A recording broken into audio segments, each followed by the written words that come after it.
Welcome back to Step It Up Lounge, where we create, share, and inspire people through the stories yang kita bring in this platform. And today kita ada a very special guest, which is Dr. Ghana from Borneo Dental Centre.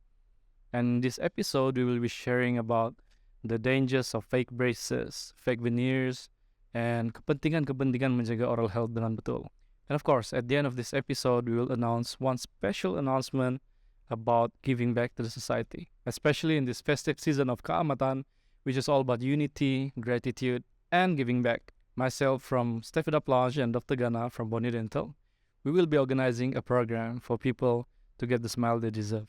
If you have a friend or family yang tidak berkemampuan untuk dapatkan treatment gigi yang sesuai, sebagai contoh filling, scaling, cabutan, or even braces, hey, recommend them to us and we will help them to get the smile they deserve. Step It Up Lounge, create, share, inspire.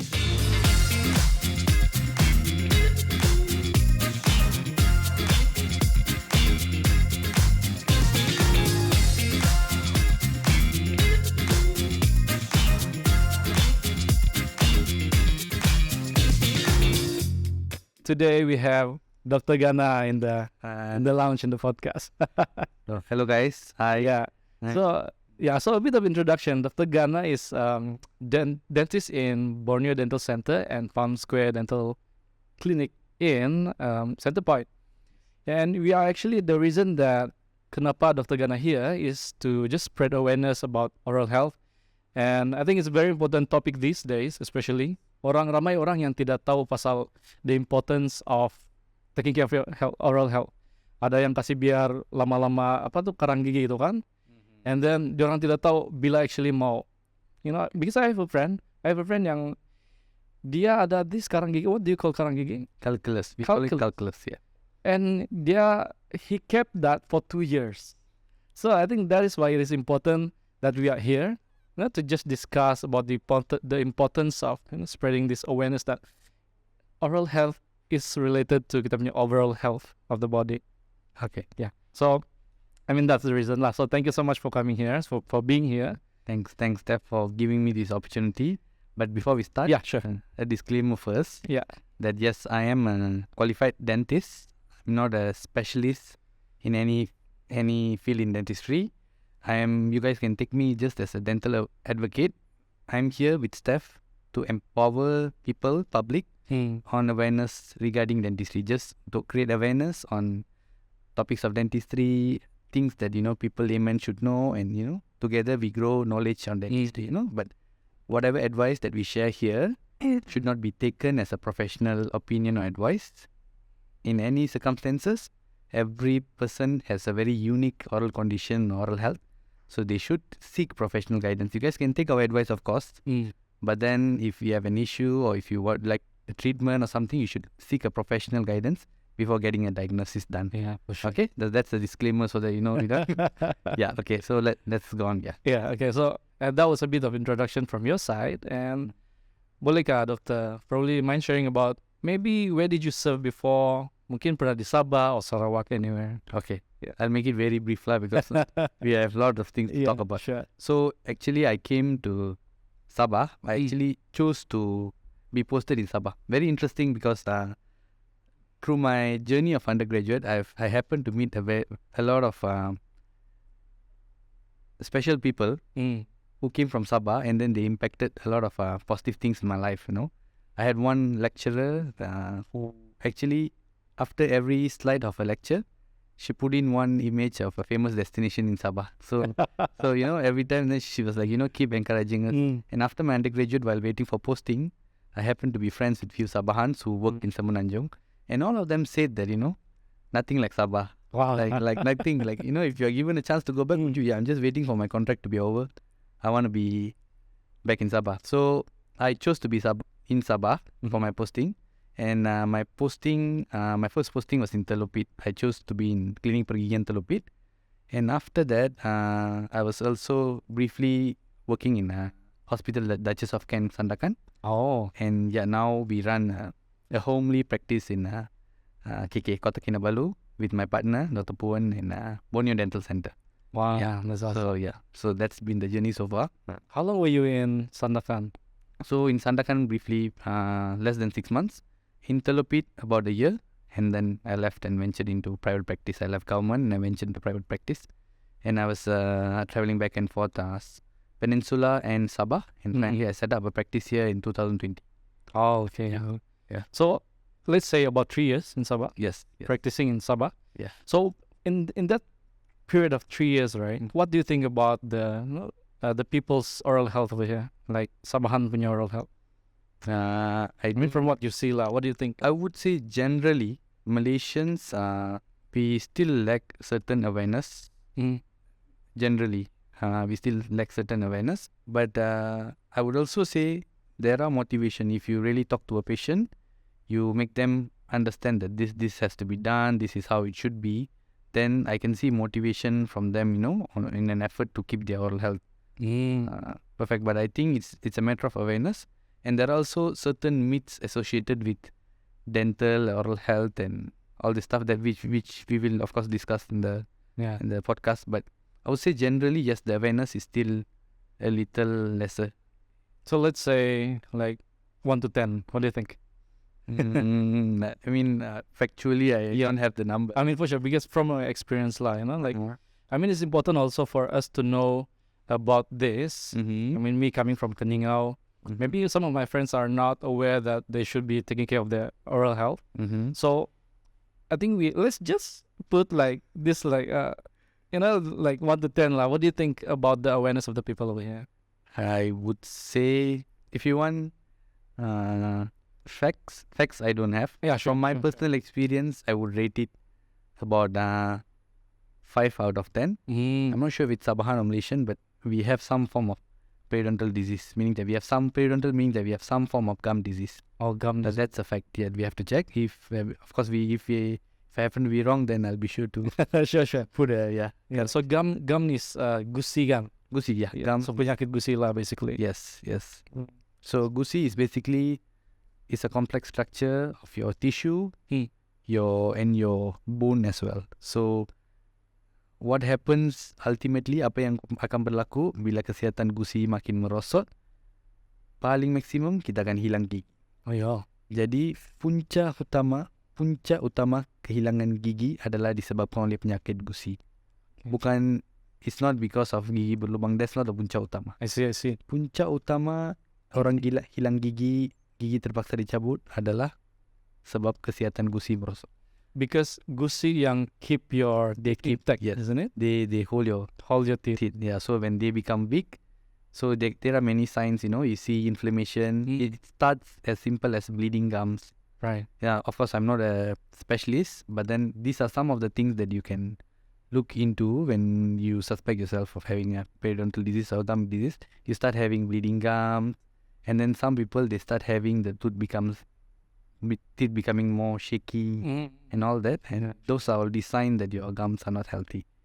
So what do you do when you detect that? So there are some form of periodontal disease is irreversible, meaning that it can't be reversed back to its original position. But some we can treat. So of course the first thing you do is you go see a dentist at least every 6 to 8 months once. Because when we treat them earlier, bila kita dapat rawat dia lebih cepat, what happens is that we can elakkan irreversible damage. Maksudnya damage yang tidak dapat di reverse, yang tidak dapat dirawat. Such as certain gigi tu bila dia sudah bergoyang, ke satu tahap tu kita tidak boleh ulang dia balik, kita tidak boleh rawat dia balik untuk jadi kukuh atau kuat. But if you see a dentist every 6 months, a dentist can already tell you, okay, cik atau encik gigi tak kuat. Then you have to do this. Contohnya, it starts with as basic as scaling, cucian gigi. Yes, actually. Yeah, scaling, and then they give you instructions on how you take care of it. After the scaling, what are the things that you have to avoid? What are the things that you have to do? Bergigi macam mana? What type of product you should use to enhance or to strengthen your gums? How often do you have to come for scaling? Do you have to do something beyond scaling? Oh my gosh, this is a lot.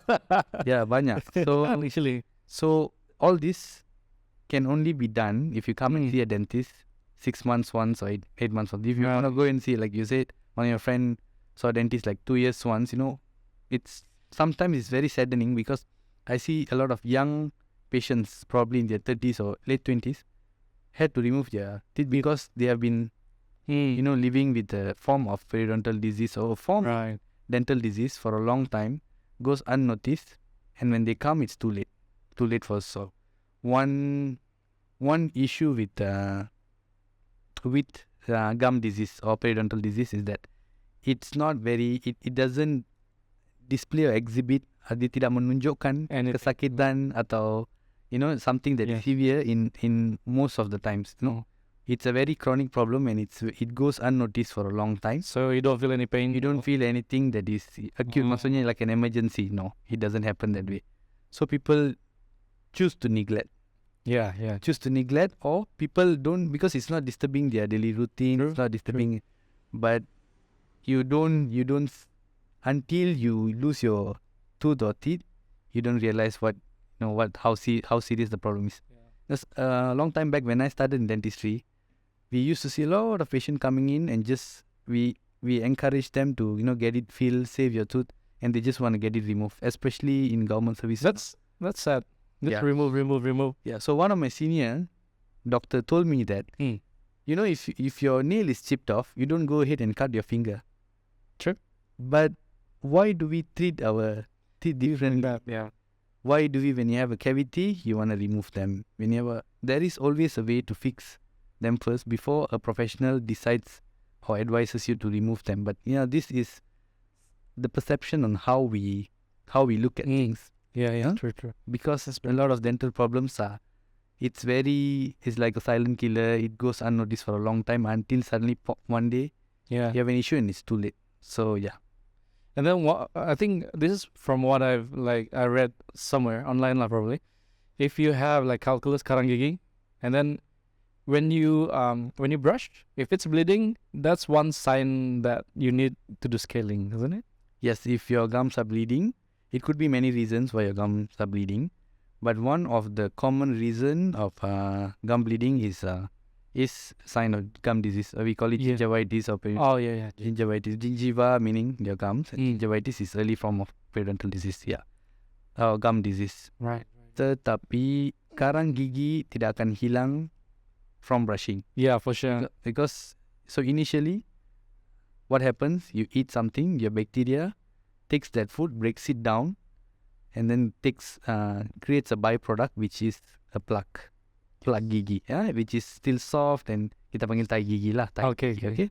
So it takes 24 hours to 72 hours for that plaque to become a calculus, which is karang gigi. So karang gigi, that's quite fast actually. Actually. So you have to leave that area unbrushed for like 24 to 72 hours for a karang gigi to form. So, and then this karang gigi actually, you look at it, it's a beautiful process because there's a whole ecosystem happening in it, where there's a different layers of bacteria di dalam dia. Certain bacteria that lives on oxygen, certain bacteria that can live without oxygen. Jadi dia akan atur diri dia, and they form an ecosystem within the karang gigi. So you have a whole ecosystem living inside your teeth. Inside your teeth. That is why when you do scaling and pecahkan karang gigi tu, gusi dia berdarah. Because in a way, your body has started to live in harmony with your karang gigi. And that's so interesting.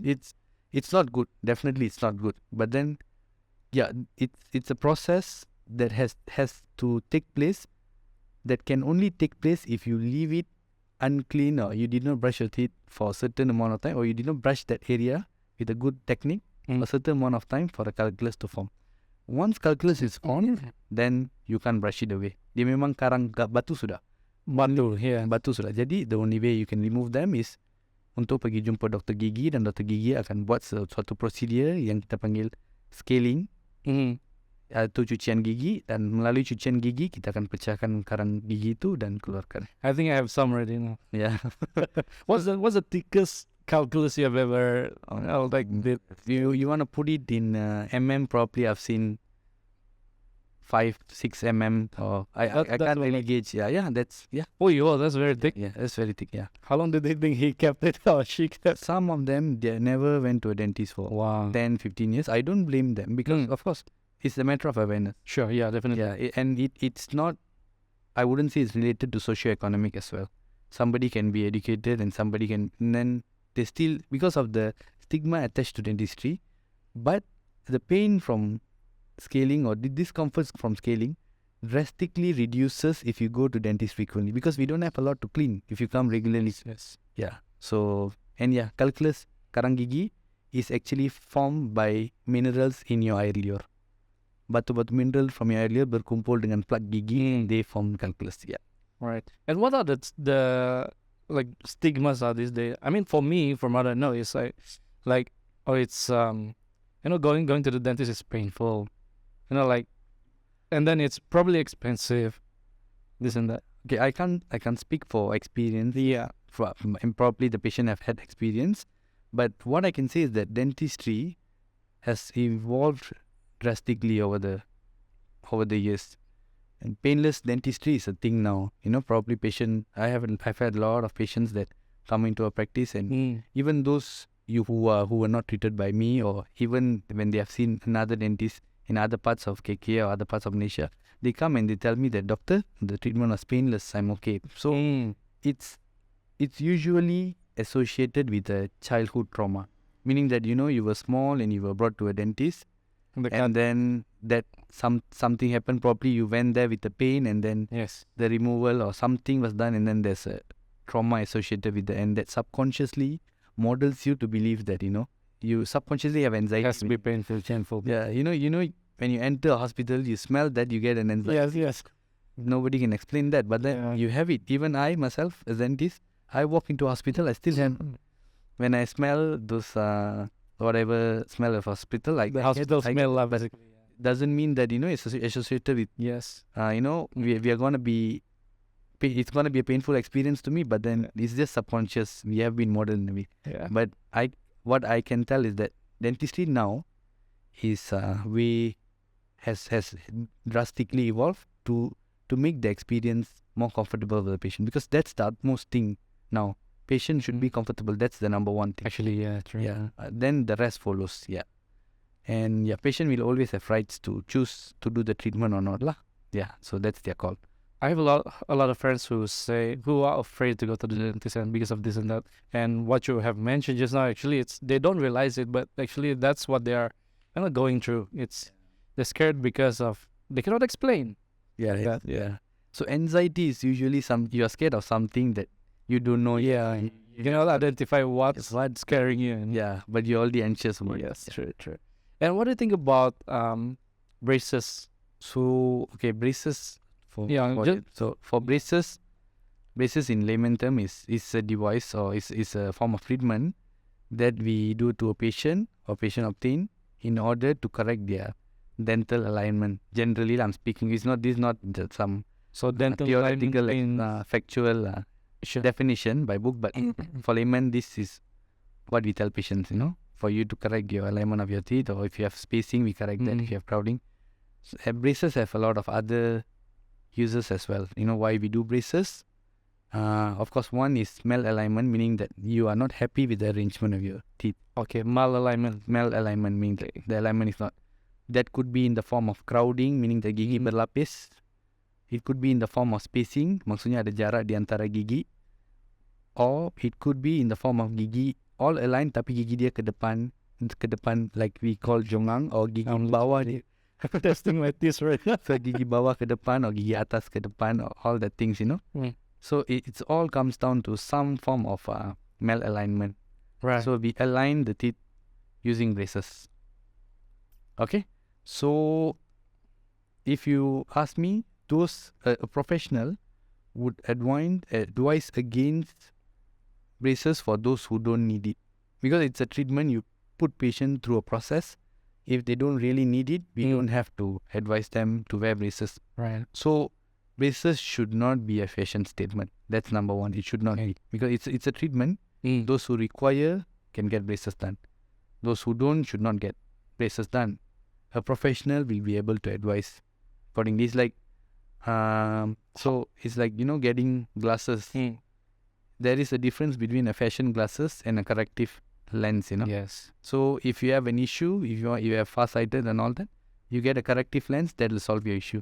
A fashion glass will not solve your issue.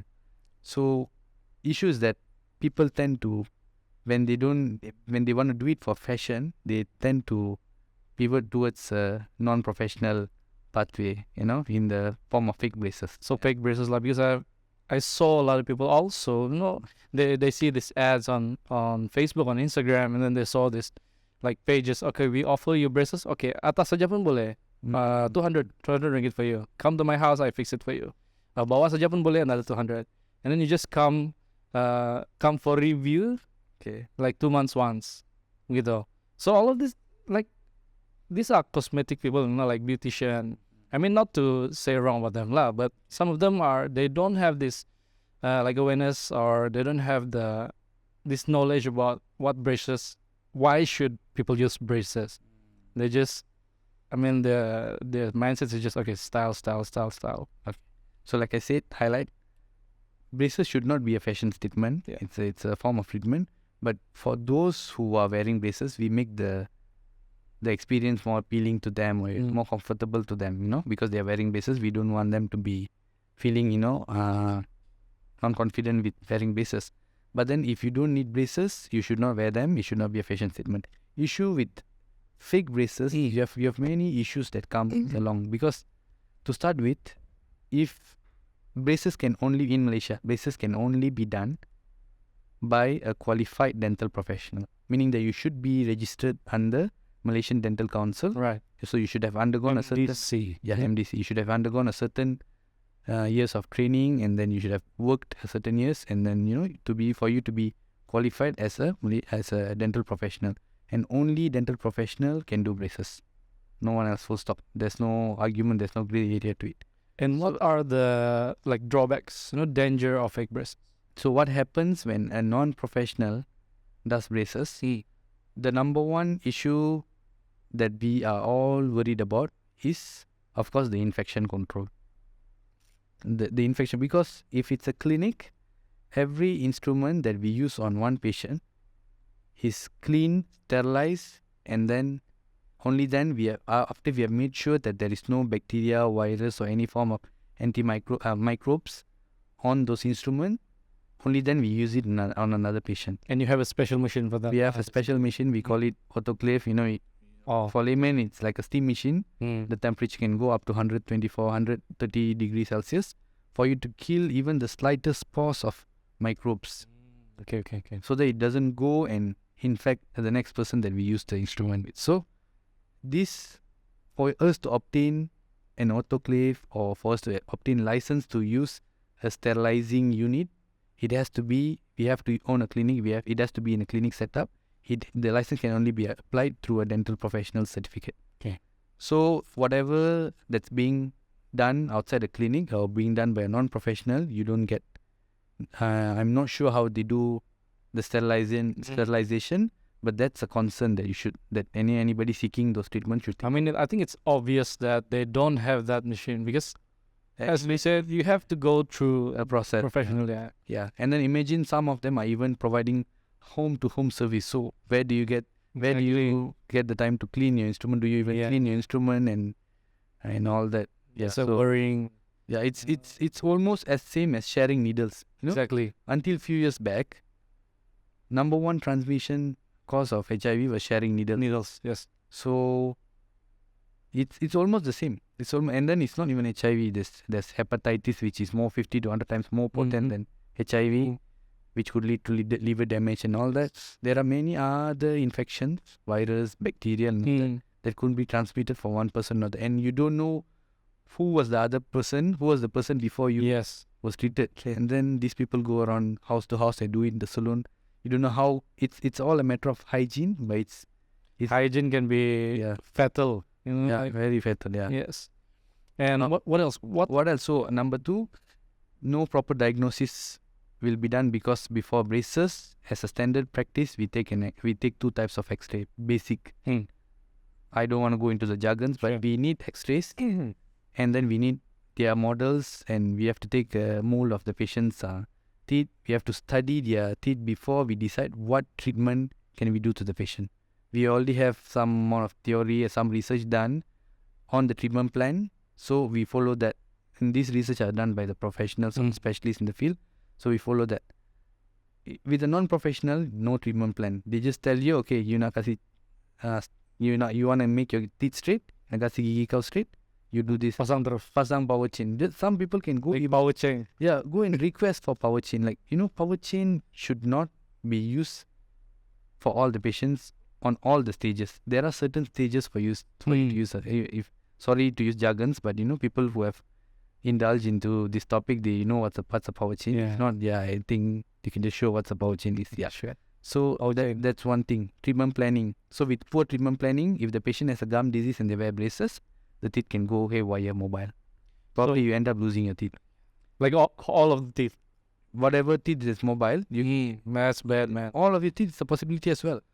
And then also, you don't know about the cleanliness. Before we start braces, we make sure there is no single cavity or cavitated tooth inside the patient's mouth. We make sure their gums are healthy before we do braces. Because naturally with braces, the amount of bacteria in your mouth increases. Right. There will be a surge in the bacterial load. Maksudnya, kandungan bakteria dalam mulut akan meningkat bila pakai braces disebabkan banyak tempat untuk bakteria menginap Lekat. Yeah. and lebih susah untuk bersihkan gigi yang ada braces berbanding dengan gigi biasa.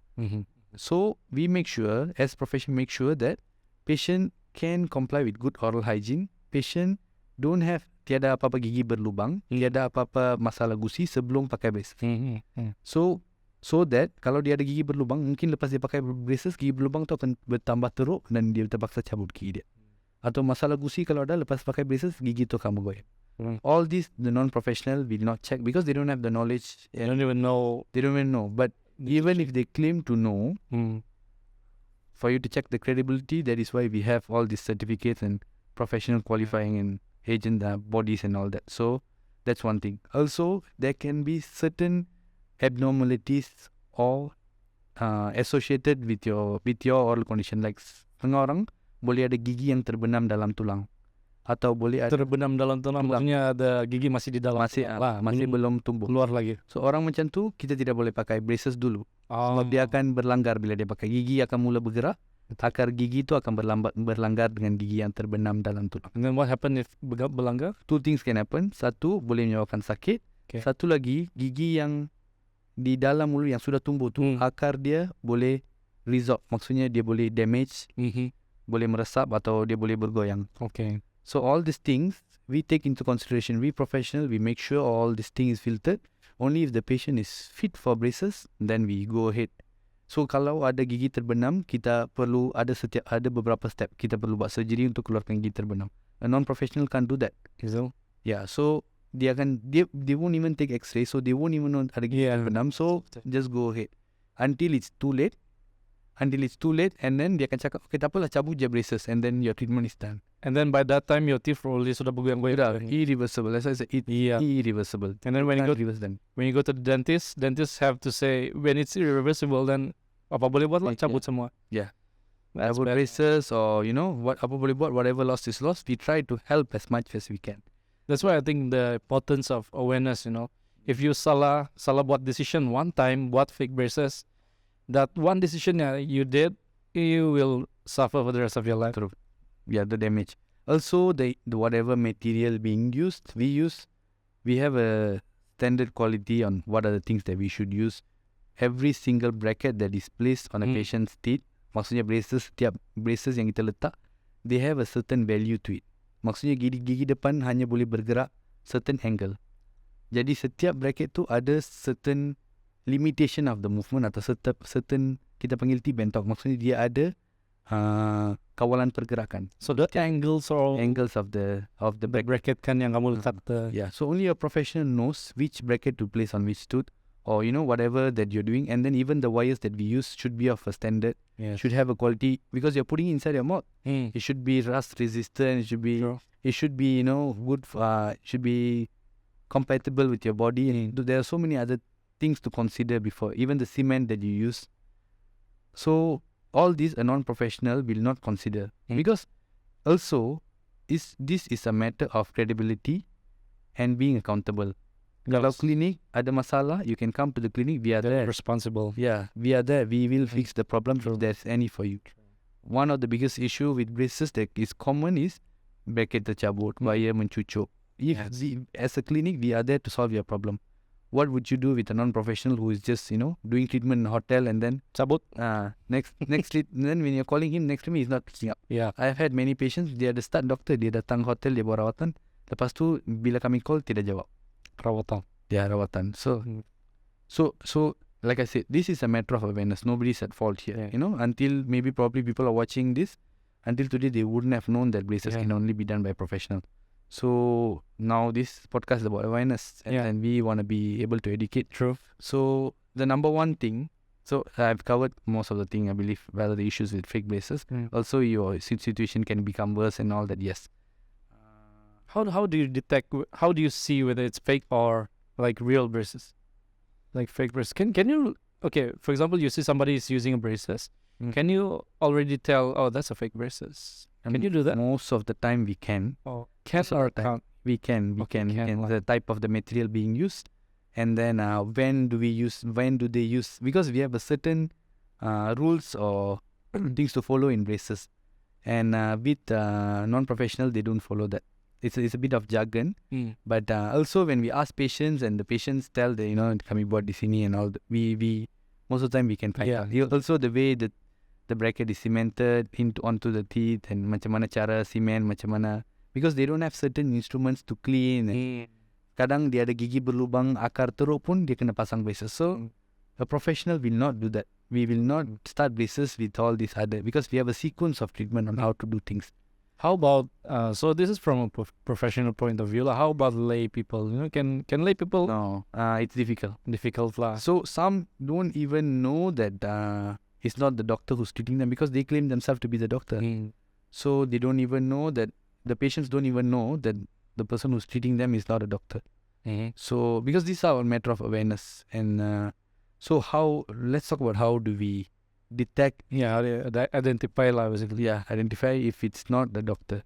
So according to Malaysian Dental Council or rule and all that we have, every dental professional must display our practicing certificate in our practicing premise. So it can be in a house, it can be in a clinic, it can be in a mall, it can be in a shop lot. But you as a patient has the right to go and check the doctor's practicing certificate. And we renew the certificate annually. So we have certain rules to follow to be able to renew the certificate next year. Right. So if we dentists, we break certain rules, we don't get our certificate renewed. So, and the Malaysian Dental Council has stated that the certificate should be displayed publicly so that the patients can see them in a way that the patient can see them. So as patients, it's ignorance is not always a bliss, they say. So ignorance is also a fault of ours. So if those who are watching this podcast, they should take it to their hands that it's your right to know who is treating you. So if you want to identify a doctor, check their practicing certificate first.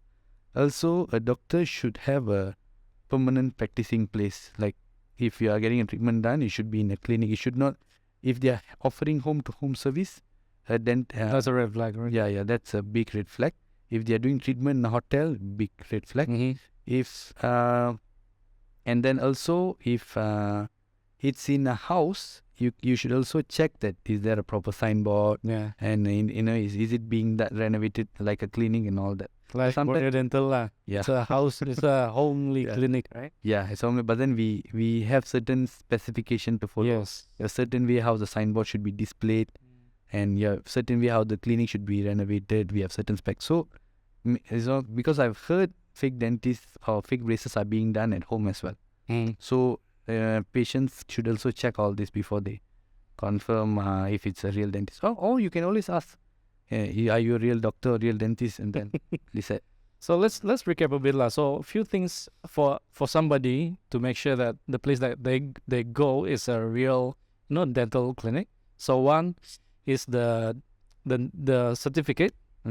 Second is the signboards. Yes. And what else?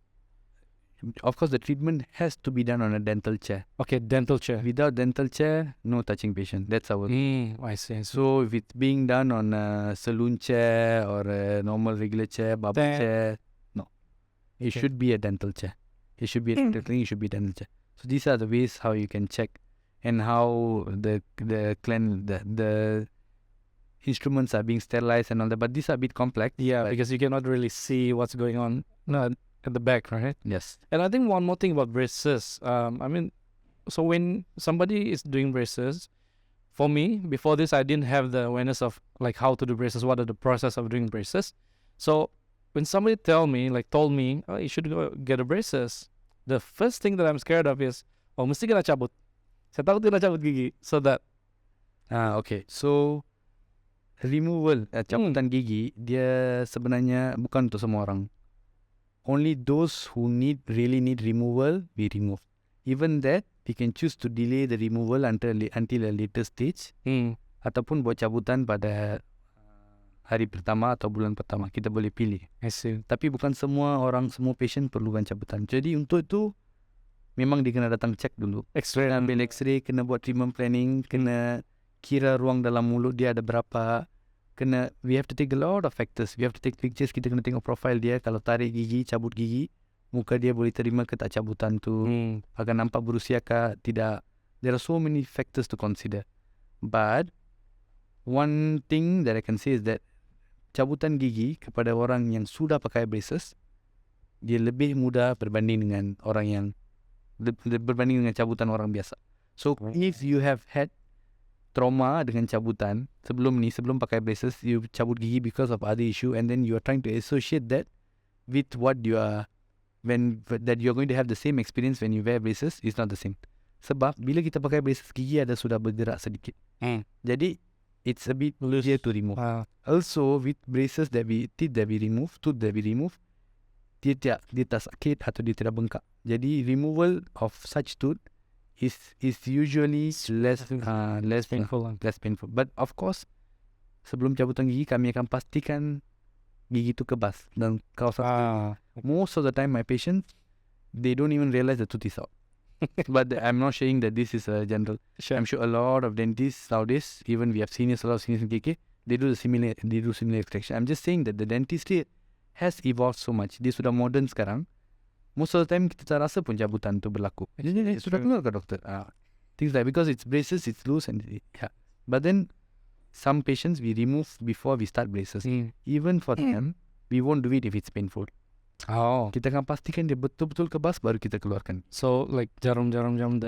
Tapi sebelum jarum pun kita letak spray dulu untuk kebaskan kawasan yang kita nak suntik. Lepas tu kita letak suntikan pun kita masukkan dengan berkala-kala saja, tidak satu kali tekan. How about orang yang ada gigi taring kan? For myself juga, ini reflecting from my own experience lah. What I thought before this, okay, kalau saya mau pakai braces, and then gigi taring mesti kita cabut, because I have gigi taring. So that's what I was scared of untuk pakai braces before this lah, kan? Belum ada awareness. So is it compulsory untuk gigi taring cabut or macam mana? Most of the time. So of course this differs according to treatment plan. Yeah. Disclaimer, it really depends on the person's individual need. Tetapi gigi taring adalah sudut senyuman kita. Maksudnya bila kita senyum, your gigi taring decides the sudut senyuman kita. Jadi most of the time we avoid removing the gigi taring. Nak cabut gigi taring is the last option. We try to most of the time kita akan cabut kalau berlaku cabutan, bergantung pada case. Tetapi kita akan cabut gigi yang bukan gigi taring, di sebelah gigi taring atau gigi lain yang perlukan cabutan. But this is not a general rule. Bergantung kepada plan rawatan patient. Bergantung kepada, kalau patient tu tak perlu cabutan, tak perlu buat cabutan. Can I decide that okay, this gigi taring saya tidak mau cabut? Okay, begini, when you come for braces, you datang cek dulu. What happens, we do all the x-rays, we take pictures, we check everything, we decide that you are fit for braces. What we do, we sit with you, we discuss the treatment plan. Okay, cek begini, ini adalah plan rawatan kamu. Untuk plan rawatan ni, kami perlu cabut gigi-gigi ini. Setuju ke tidak? If the patient says, saya tidak setuju, we will not force, tidak yang tekan atas. No, patient decides if they want to remove the teeth. If patient say, doktor saya tak nak cabut gigi, then we look at alternate. Or we tell them, kalau tidak cabut, memang tidak dapat buat braces, minta maaf. But most of the time, canine extraction is not the first option. Yeah, most of the time. Okay, that's interesting. So masih ada harapan untuk saya. Yeah. So and also not everybody needs removal. Bukan semua orang kena cabut gigi pakai braces. There are a lot of like I said, modern part of dentistry. Certain braces that you wear boleh kembangkan rahang kamu. Jadi kita tak perlu ruang daripada cabutan. Kembangkan rahang meaning that bagian bila kamu senyum, that you can sometimes see an empty space. Okay, so like me lah, like mine. Kan? Yeah. Video charging. So what happens with certain braces, we expand the back teeth so that bila you senyum, kita boleh nampak gigi belakang kamu. So like, what you call that? Fuller smile. So we call it a fuller smile. Yeah, of course. So we can see your back teeth when you're smiling. So certain braces can do that. So that will also help us gain space that we can gain through extraction. So, jadi tujuan utama kita cabut gigi adalah sebab kita nak ruang.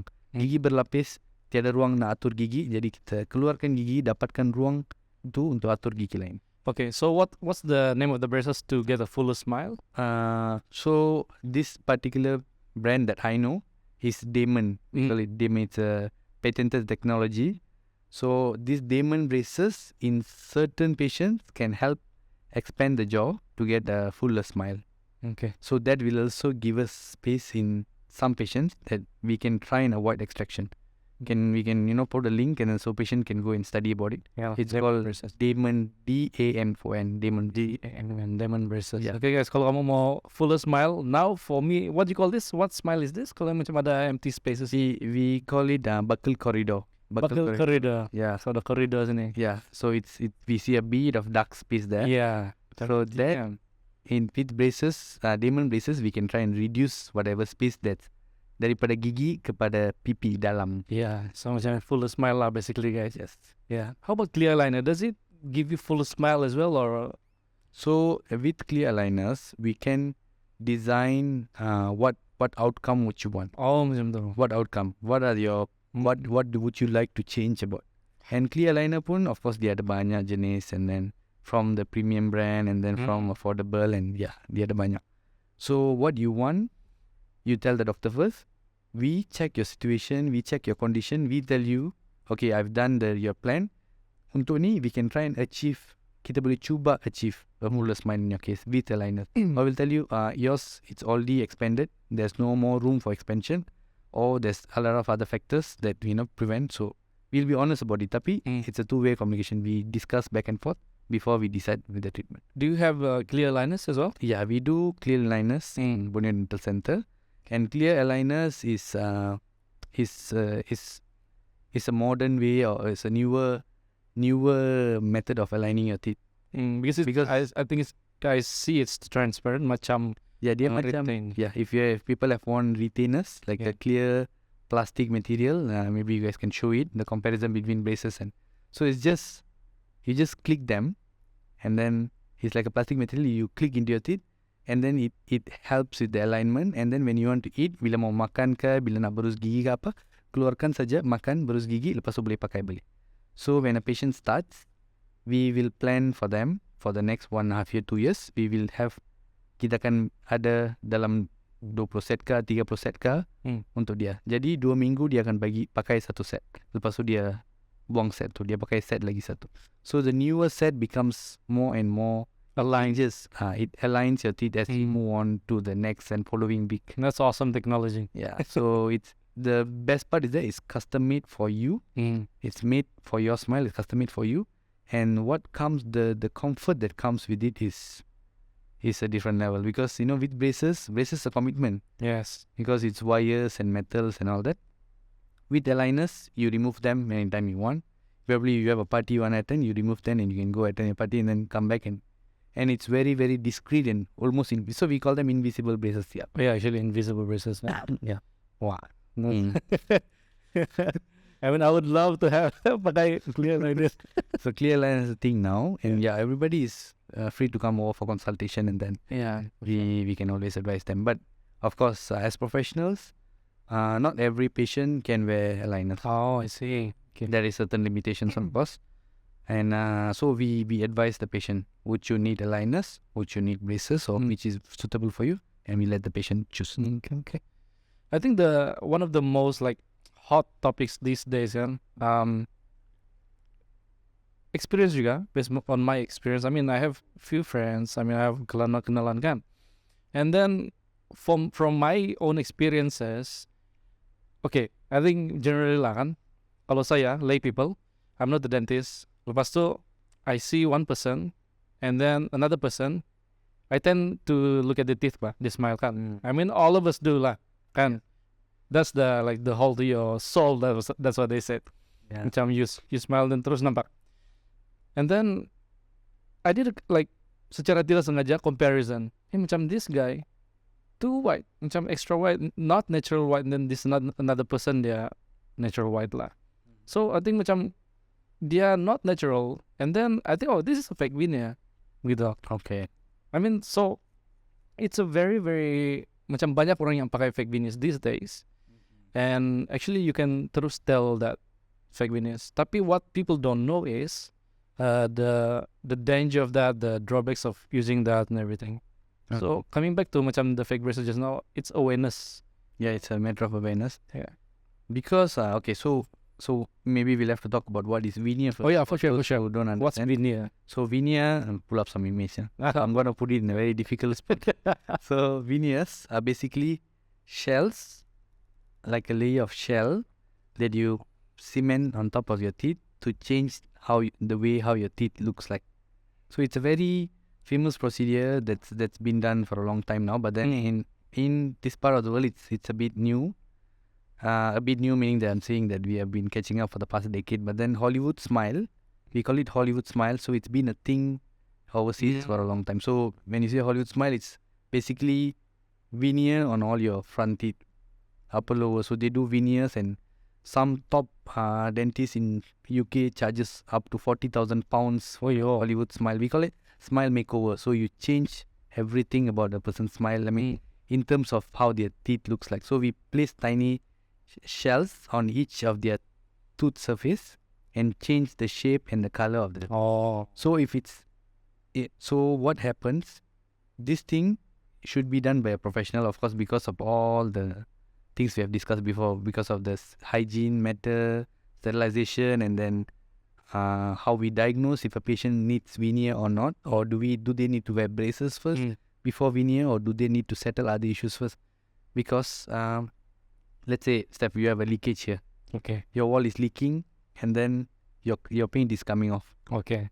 If as a proper method, what would you do is that you would identify why the leak is happening, fix that first before repainting the wall. True.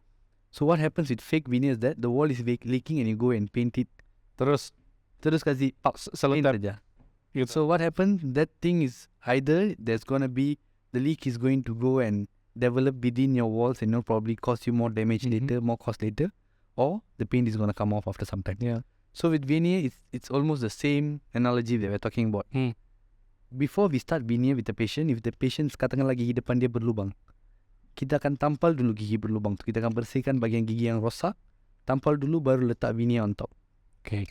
But with fake veneer, gigi tu tengah berlubang dia pergi letak veneer di atas. Terus. Satu contoh. Jadi yang gigi tu memang akan terus berlubang sampai satu hari sudah pecah, patah dua pecah, baru realize that there have been a veneer on top, and the patient pun tidak dapat identify gigi dia berlubang. So everything she looks is just white. Yes. And we call it Mentos teeth, you can. Oh yeah, actually. Ataupun the toilet bowl. Yeah. Teeth. So it's being done in a certain practice. I'm not sure what kind of legislation matter we are looking at, but it's been done by beauticians and aestheticians and all that. But to me, as long as it's related to dental, only a dental professional should touch it. Because I'm talking about caries. Saya cakap pasal gigi berlubang, kena pap veneer di atas, patient tidak realize. Katakan kalau gusi berdarah, gusi bengkak, kau pergi letak veneer di atas, veneer tu the margins tak clear besar, or it goes and disturbs your gum. What happens? Lama-kelamaan gusi dia akan mula bengkak sebab susah nak bersih. Betul. Lepas tu gigi tu akan mula terjejas, kesihatan gigi tu terjejas, and all that cascade of events. Daripada satu fake veneer dia akan jadi gusi bengkak, gigi berlubang, lepas tu you have to lose your teeth, and all that can happen ultimately. So why a professional should do it? Because we know, we have studied all this. We have studied not to disturb the harmony of your gums. Jangan kacau. We have a certain limit that how much we can disturb your gums when we are placing a veneer. We know that, before you start with veneer, before any prosthetic or any cosmetic procedure, kamu kena settlekan gusi dia kena sihat. Gigi kena tampal dulu. Pastikan kesihatan mulut dia sudah bagus baru pakai prosthesis. And then that is one matter. This whole topic of smile design is so beautiful and so wide. It's for us, right? It's very interesting because before you choose the color of the patient's, Yes. it should match with their skin. It should match with their gum color, and then it should match with their shape. Should match with their personality. It's actually, there's a theory on how a tooth shape can actually reflect on your personality. A rounded edges has a different personality. A sharp edges has different personality. So all this. Oh, that's very fascinating. Yeah, very. I don't exactly remember what theory called, but this. I think there are 6 categories on how you can display a personality through how your teeth is shaped. One example we can say, because I asked her, Evanati. Oh, okay. She's one of the Untuk. She does veneers, Okay. but proper veneers lah. Okay. Her smile is memang orang nampak terus. Yeah. Wow. Macam tu. So only a professional would say, even some patients they come, doctor saya nak gigi taring saya betul-betul tajam, boleh kasih asal ke? Asal. You don't do that, like you don't do things like that. But if you want a veneer, then probably we can plan something that matches on what you want. You want to look like a leader, then something. You want to look rounded and more feminine. There's many factors to it. We can even add characters to every single veneer to make it look like a natural tip. Dia ada anatomy, setiap gigi tu dia ada anatomy natural, like a lobe. And then if you see natural teeth, I mean the tip dia tu ada sedikit macam chip, so that it looks natural. And then there's a bit of transparency at the incisal. So you do it perfectly. Even a professional will need to look twice before they know it's a veneer. So that's why Hollywood Smile, overseas, they are willing to pay so high for a smile makeover. So it's a huge range of topic. We study a lot before we become masters of it. So how a beautician or esthetician can do this within, just say 2-3 days training without theory and all that, then I can't understand how they can provide you the best cost of treatment. So fake veneers, be careful, because what you are looking at is just a temporary solution or probably something that is not done by a professional. So you know how the outcome is. Probably you have many problems that you have to solve first. Putting that on top is just going to make the problem worse. And then I heard when you put a fake veneer while your original teeth are in their worst condition, and you will smell the whatever's inside your veneers. Okay, so that's one. If there is a caries developing, first pergi letak veneer on top, so the developing caries can actually accumulate food and all that. Also, sometimes sebab dia non-professional, dia tak ada drill or something to create space for the veneer. Jadi dia akan pop letak di atas. Dan gigi akan jadi lebih tebal. Susah nak bersihkan lagi. Ini nampak jongak. And then kalau composite, the material that they use is not of high quality, that composite can also attract stain. Jadi bila minum kopi, makan kari, then the composite can actually ambil certain color daripada makanan dan melekat di atas. So veneer tu akan jadi kuning. Because you cannot remove that. And then you have to go to a dentist, because only the dentists have the tools. They have the tools to fix it, but they don't have the tools to remove it. So when we dentists look at it, we know it's fake. And then the cost of removing is not as low, because it's a very tedious job. Putting up, cementing is easy. Removing, we have to remove without damaging the natural tooth. So we have to do it slowly. And then one by one also. One by one. And then it takes so long. And then, and then we identify the caries underneath. Then we do the fingers. That's a lot of cost there. So this is a matter of awareness. So anything related to your teeth, make sure only a dental professional sees it. Nobody else. According to Malaysian rule, nobody else. I mean, I agree too. Even tukang gigi, with all due respect to them, this is the last generation of tukang gigi that I believe we can have. I'm not sure. Tukang gigi, what do you mean? Tukang gigi are they are not dentists, they are not qualified dentists, but they can do certain dental procedures. Yeah. But even them, I believe they are not allowed to. There's no more newer generation of tukang gigi anymore. So yeah. Have you ever had fake veneer patients over here? Yeah, we have had many, and in Sabah especially. And they come to us, they say, doktor, saya tidak boleh tahan, usi saya berdarah, saya tidak dapat kasih bersih, ataupun bila dah buat veneer, mungkin dia buat 6 gigi, 2 gigi pecah. Like dua original teeth? No, 2 veneer pecah. Okay. And then they come to us, they say, doktor, can you tampal dia? Saya tidak dapat tampal sebab saya tiada composite warna yang sama. Because I don't know what brand they use. And doktor boleh kasih buang ke semua. Then we remove all that. Then it's a tedious process. It's stressful for the patient. It's also stressful for us because they didn't come to us earlier, and then we have to do it slowly. And then after that, there's a whole regime of saving the gum and saving the tooth. And so and usually when the patient comes, they don't know that it's a matter of they don't know that only a professional can do this. So I think what matters, like you said, it's all a matter of awareness. We need to do more awareness about this law. And I think this is a good place to start with, to let people know about the importance of taking care of our oral. And definitely don't do this fake stuff. Yes, no. It may look interestingly, attractively affordable, beginning, cheap. But but eventually the cost that you're gonna pay later on to repair the damage that has been done is gonna be way higher. And sometimes if you can pay for it and get it done, it's better. What if you can't pay, and no matter what we do, if you can't save your teeth anymore, that's worse. Because you have only one set of adult dentition and adult teeth throughout your whole life. So they are more precious than diamond. Trust me on this. There have not been a technology to regrow your teeth. No, none so far. So protect. Like I said, you don't cut your finger off because your nail is broken. You try to shape them, or you do so. Why, if it's teeth, we neglect them? Yeah.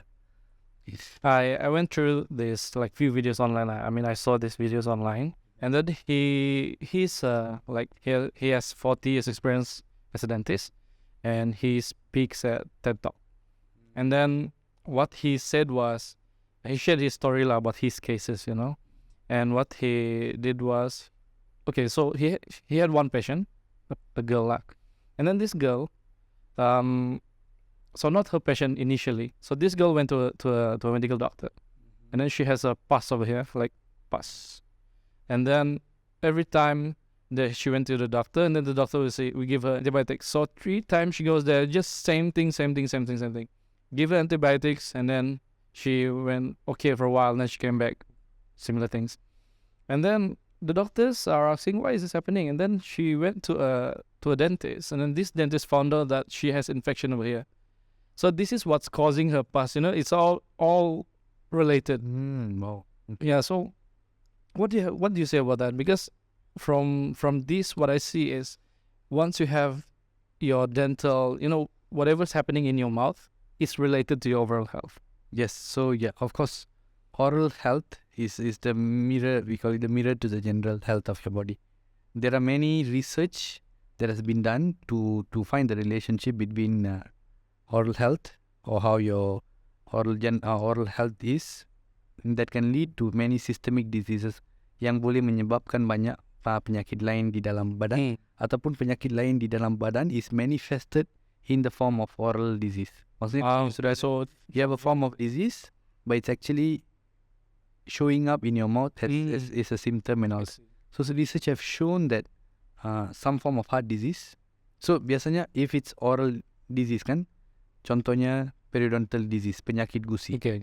What happens in most of the disease, what happens is that there is some form of inflammation happening, inflammasi. So what happens? Bengkak. Yeah, it's a body's way of it's your body's way of showing that there is a sign of infection and all that. So when inflammation happens, there are certain chemicals in your body that's triggered. So to put it in layman's term, so that apa-apa yang trigger by your body because of the inflammation, sebab bengkak will lead to inflammation. That inflammation can in turn trigger a response in your body. Dia akan menyebabkan satu response, and that response can go and cause effect to other parts of your body. Contoh, one of the thing is heart disease. Starting from gum disease, it can eventually actually cause and trigger inflammation that can actually eventually cause atherosclerosis, or we call it heart disease. So, research have also shown that for mothers, pregnant mothers who have had preterm labor, meaning that bayi dia orang lahir lebih awal, have had poor oral health or some form of gum disease. You mean the baby? No, the mother. Okay. The mother who have had some form of that causes her to they have found some association between mothers with preterm labor and their oral health.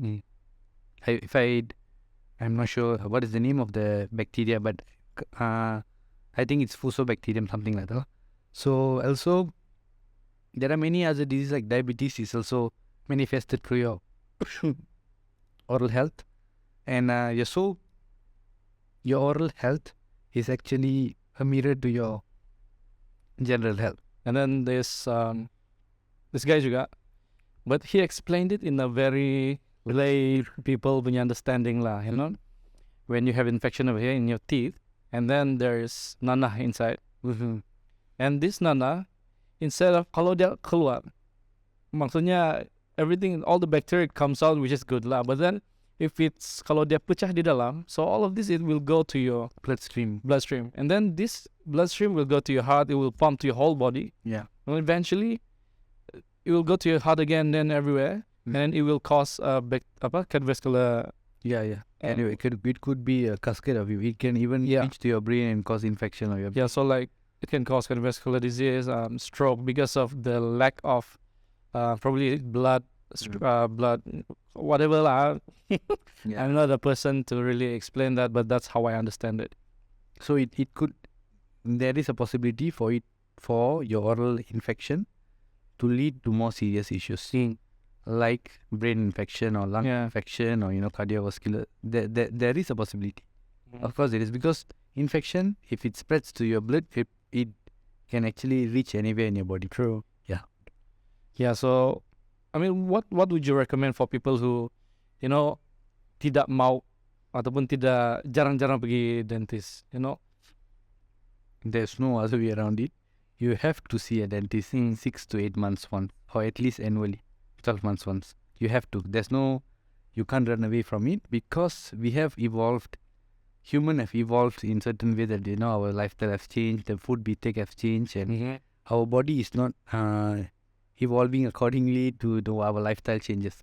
So only a dentist can see if there is a damage, or if there is a form of disease and all in your mouth. You can't self-diagnose those things. What you can do, of course, is to take care of your oral hygiene in those 6 to 8 months period that you are not seeing your dentist. So what you do, of course, number one thing, brush twice a day. There's no running away from it, morning and night. How long? Brush. So expert recommends 2 to 3 minutes. So, but then I would say if you are new to the technique and you're learning how to brush, it's okay to take a bit longer. But then don't do 10 minutes or longer, because you brush too long. One of the issue that I see with our population here is that they use hard brush, one thing, and they brush long. And they say, doktor, saya puas kalau saya berus gigi kuat. Kena ada berus gigi keras, baru saya puas. Puas hati. Like saya rasa macam baru bersih. But that is not that. Our teeth actually abrades with the force and hard bristles of terhakis lah. Dia akan terhakis. So what happens? Hard toothbrush is not for your teeth. Hard toothbrush are made. I tell my patient, hard toothbrush are made for you to clean your sink or for you to clean a denture, gigi palsu. It's not for your teeth. If you use hard toothbrush and you brush with the wrong technique, dia akan terhakis. For your teeth, it's recommended soft to medium bristle. Of course, you have to see a dentist to be able to seek professional opinion. But of course, as a general rule of thumb, hard toothbrush is not for your teeth, not for natural teeth. It's for cleaning purpose and all that. Soft or medium bristle, brush twice a day, berus gigi 2 kali sehari. Pelan-pelan ambil masa, bersihkan setiap kawasan gigi. Jangan sikit-sikit begitu, and then you just brush away certain areas and then you leave it. probably I would say choose a song that you like, 4-5 minutes or 3 to 4 minutes, and then take your time and brush in that area. Cover every single area, and then make sure you brush your tongue. Wow. Yeah, That's where the bacteria. that's the one of the non-tooth surface that has one of the highest amount of bacteria. You have to brush them. There's no getting away. Yeah. So what's the point if you brush your teeth and then there's still bacteria on your tongue and they go into when you clear them out? It's gonna spread anyway. So that's one thing. Regular dental checkup, and like general advice, please take nutritious food, drink a lot of water, and yeah, the food, the type of food you take actually impacts your oral health. Fibrous food actually helps clean your teeth better, natural cleansing agent, and then drinking a lot of water actually helps to neutralize the acid in your mouth. So fun fact, sugar doesn't actually cause cavity. Dia tidak menyebabkan gigi berlubang. Sugar doesn't. Okay, this is interesting. So what actually causes caries are those bacteria in your mouth that takes sugar, breaks them down, creates acid as a byproduct from the sugar. Jadi dia makan sugar, dia keluarkan acid. Acid itu yang menyebabkan gigi berlubang. Okay, so because when I was a child, no sugar. I mean, no. Okay, you makan gula-gula, buruk gigi. Makan gula, buruk gigi. But the sugar does. Sugar is where the bacteria can produce the acid. But sugar doesn't directly, it doesn't go in directly. Okay. If you're theoretically, if you're talking about a mouth which doesn't have bacteria, if you take sugar, nothing happens to your teeth. It's true. It's just the bacteria that's doing reacting to the food. Yeah. So it's food lah basically. So it's food, and then the byproduct yang dia keluarkan affecting your teeth. Yeah. So it goes and corrodes. Maksudnya dia akan pergi dan musnahkan permukaan gigi dan menyebabkan lubang. So the black things, what do you call that? Caries. And then if it's a hole, we call it a cavity. Cavity berlubang lah. Okay. Lubang. Because when I was kid, my gigi sama depan semua caries. Bikin malu. So yeah. No, one of the reason is of course lah. Parents, we have to take responsibility. It's okay to take chocolates or sweet stuff, but then they say that the frequency matters. If you were to take 1 gram of chocolate, you take it one go, it's less damaging to your teeth than taking 0.1 gram, 0.1 0, because your teeth is constantly being exposed to some form of acid from the sugar. So that causes so kalau mau makan kanak-kanak, kasih makan kanak-kanak gula-gula, sometimes you can help, but then if you're gonna give it in one go, and then probably encourage them to rinse with water after. And of course, this is not professional advice. This is what, as a dental advocate, I'm giving to layman. Then if you come to my clinic, I'll give you a more detailed advice on how your teeth looks like and what we can do. Yeah. I think you've heard of this phrase. Sorry, what was that? An apple a day keeps the doctor away. Kalau dentist ada. In a way, yeah. But I mean, this is like the famous phrase. Kalau dentist. Even an apple a day doesn't keep you away from the doctor. No, apple doesn't cure COVID. So. No, it doesn't. So it's just a general nila and a healthy to eat apple. With dentist, so it doesn't help much. 6 to 8 months once, please go see a dentist. No matter what, it's good to have a very good oral hygiene, to have very good practices. But there are certain things that we can't diagnose ourselves. Myself is a dentist. I get myself checked with another dentist as well if I have an issue. So because I can't diagnose it myself. Yeah, true. I have certain limitations. So I can't diagnose. So contoh, oral cancer can be diagnosed by a dentist. Oh. Yeah. An impacted molar can be diagnosed by a dentist. There are certain conditions that is manifested in certain people that is shown in their oral cavity. Okay. That can be diagnosed by a dentist. Sure. This thing, kalaupun you berus gigi 2 kali sehari, you take care, you floss daily, all these things, right? You can't help an oral cancer from satu contoh oral cancer diagnosis. Even if you do all this, that we can avoid. But the dentist can help check what's happening and advise you. And if you do it 6 months and we do an early detection, there are better ways for us to treat certain diseases. Yes, right. Yeah. Also, even in terms of wearing braces and all that, early detection, we can do a lot of preventive things so that we prepare the patient to wear braces in later. So the braces journey is easier for them. Also in terms of impaction, gigi yang terbenam dalam tulang tidak keluar. So we advise them, you better start cleaning on the area so that it doesn't go in effect. Yeah, that's it. Jadi the patient sudah tahu, dia kasih bersih selalu, jadi we don't have to surgically remove the tooth for some patients. But don't take this as an advice and avoid going to, but certain things can only be checked by a professional. It's the same for any professional.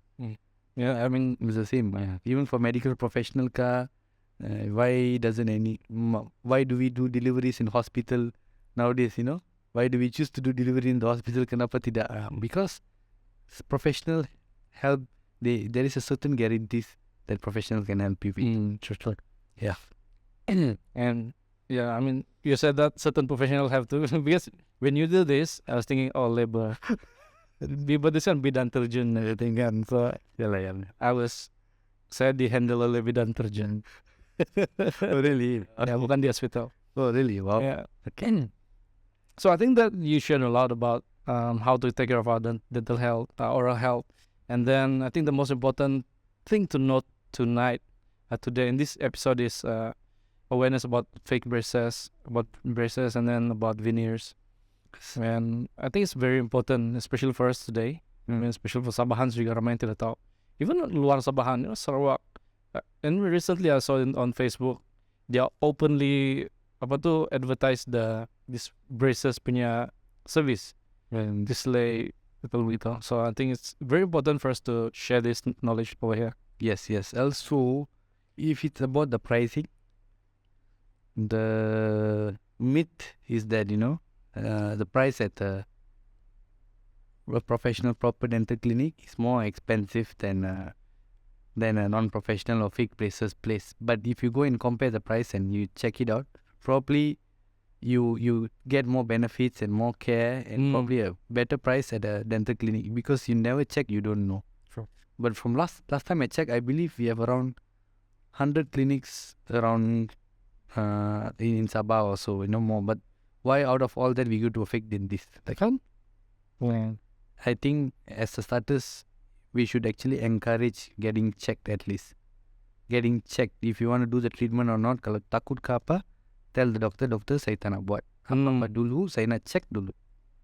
Yeah. Encourage yourself getting checked first. I mean, banyak orang, ramai orang yang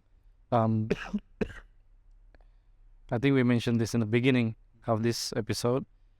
The stigma, orang takut. Yeah. Just takut to step into the clinic. Yes. Just that. But there's no harm in getting your teeth checked, getting your oral health checked. Yes. Also on that note, it's a responsibility of parents to actually educate the children on avoiding the stigma associated and the anxiety associated with dental treatment and dental trauma. Here, I kindly, humbly ask parents, do not use dentists as these people. Nanti kalau nakal, saya bawa kau pergi Dr. Gigi. Dr. Gigi. Don't say things like that, because on the long run, it's actually you are subconsciously modeling them to believe that it's not a very safe place to be at. So I humbly ask parents, do not use all things like this to threaten child, because it may look like a quick solution to stop them from being naughty or to control them, but on the long run, it could affect them throughout their life. So that's one thing. And if at all, like I said, if you have been associated with any form of trauma before, probably it's your chance to break the chain. Just because you have get it, it's not fair for you to pass it to another person. So you have to come and break the chain, break the cycle, and come and see a dentist and change your perspective. I've had a lot of patients coming in and they say that doctor ini sangat berbeza dengan apa yang masa saya, my childhood and all that. So it's our responsibility together. So especially with children, they are going to be the future leaders of Sabah.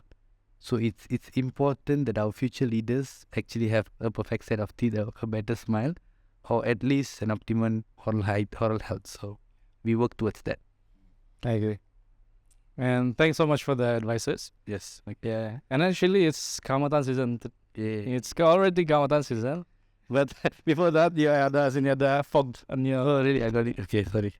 All right. You wanna lap skate? That's okay. I can see.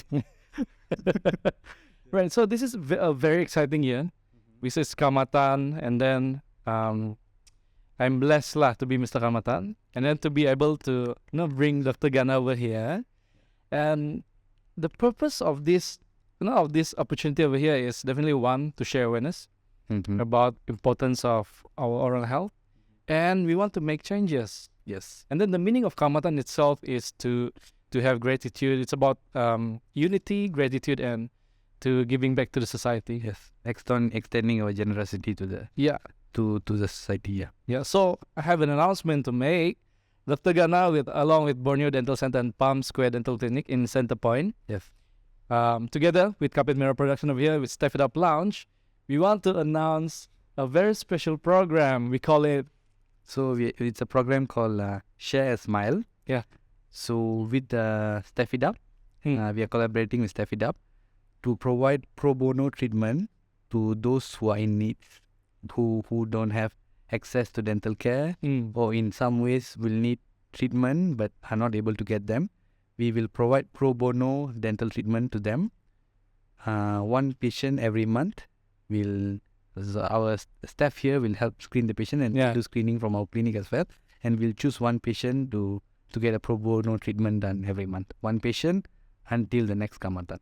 Wow, that's 1 year, man. So yeah, to be honest, from the moment I stepped into Sabah has given me a lot in terms of being welcoming to me, in terms of giving me a wife. Fun fact, guys.